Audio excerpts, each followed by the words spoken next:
ভারতীয় ক্রিকেটে এক নতুন জল্পনা শুরু হয়েছে। লর্ডস টেস্টে হারের পর ইংল্যান্ডের বিরুদ্ধে 5 ম্যাচের সিরিজে 2-1 ব্যবধানে পিছিয়ে পড়েছে ভারত। ঠিক এই সময় দেশের প্রাক্তন ক্রিকেট কিংবদন্তি মদনলাল টেস্ট ক্রিকেট থেকে অবসর নেওয়া বিরাট কোহলিকে ফিরে আসার কথা বললেন। তার মতে দলের তরুণদের পাশে অভিজ্ঞ বিরাটের থাকা খুবই জরুরি। সিরিজ শুরুর আগে বিরাট কোহলি আচমকাই টেস্ট ক্রিকেট থেকে সরে দাঁড়ান। বিস্ময়ের কথা, এই সিরিজের জন্য নিজেকেও প্রস্তুত করেছিলেন তিনি। বর্ডার গাভাস্কার ট্রফিতে খারাপ পারফরম্যান্সের পর রঞ্জি ট্রফিতে অংশ নিয়েছিলেন। তারপরেও হঠাৎ অবসর ঘোষণা অনেককে অবাক করেছিলেন। এই পরিস্থিতিতে মদনলাল স্পষ্ট করে বলেন, কোহলির মতো ক্রিকেটারের জন্য টেস্ট ক্রিকেট ছেড়ে দেওয়া উচিত নয়। তার অভিজ্ঞতা এবং খেলার প্রতি ভালোবাসা এগুলো দলের নতুন খেলোয়াড়দের অনুপ্রেরণা দিতে পারে। ক্রিকেট প্রেডিক্টরের সঙ্গে আলাপচারিতায় মদনলাল আরো বলেন, ভারতীয় ক্রিকেটের প্রতি বিরাট কোহলির আবেগ অতুলনীয়। আমি চাই তিনি আবার ফিরে আসুক। এই সিরিজে না হলে আগামী সিরিজে ফেরায় কোনো ক্ষতিও নেই, এমনকি আরো 1 থেকে 2 বছর ও খেলতে পারবেন। মদনলালের মতে বিরাট কোহলির ফিরে আসা শুধু রান করা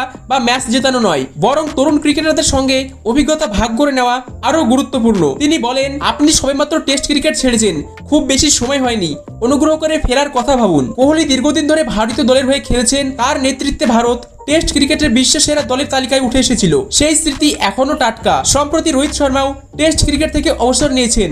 তাকেও দেখা গেছে রঞ্জি ট্রফিতে মুম্বাইয়ের হয়ে খেলতে। কোহলি এবং রোহিত দুজনেই টি-20 আন্তর্জাতিক ক্রিকেট থেকে বিদায় নিয়েছেন।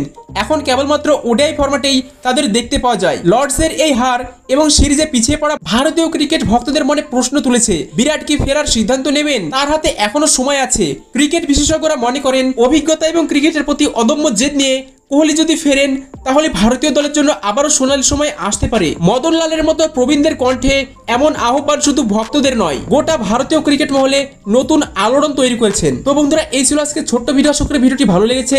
যদি ভিডিওটি ভালো লেগে থাকে তাহলে অবশ্যই ভিডিওটি লাইক করে চ্যানেলটি সাবস্ক্রাইব করে দিবেন। দেখা হচ্ছে পরের ভিডিওতে। ততক্ষণ ভালো থাকবেন, সুস্থ থাকবেন।